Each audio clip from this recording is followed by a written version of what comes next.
నమస్కారం. మీరు చూస్తున్నది స్కై న్యూస్ తెలుగు.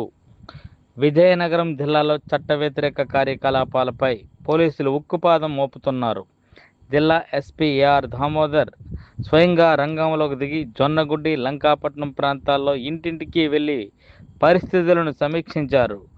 యువత రౌడీయిజం, గంజాయి సేవనం, మద్యమత్తులో అల్లర్లు, మహిళలకు ఇబ్బందులు కలిగించడం వంటి చర్యలకు పాల్పడితే కఠిన చర్యలు తప్పవని జిల్లా ఎస్పీ హెచ్చరించారు.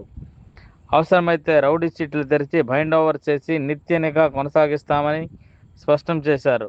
ప్రతి వీధిలో గస్తీ నిర్వహించిన పోలీసులు మహిళలతో మాట్లాడి భరోసా కల్పించారు. ఎవరైనా వేధింపులకు గురైతే వెంటనే డైల్ 100 లేదా 112కు సమాచారం ఇవ్వాలని కోరారు. మరోవైపు మార్పు కోరుకునే యువతకు పోలీస్ కౌన్సిలింగ్, ఉపాధి మార్గాలపై సహాయం అందిస్తామని తెలిపారు.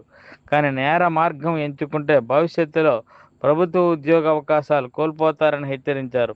రానున్న రోజుల్లో కార్డన్ చర్చ ఆపరేషన్లు మరింత ముమ్మరం చేస్తామని, పట్టణంలో శాంతి భద్రతలకు విఘాతం కలిగించే వారిపై ఎట్టి పరిస్థితుల్లోనూ ఉపేక్షించబోమని జిల్లా ఎస్పీ దామోదర్ వెల్లడించారు.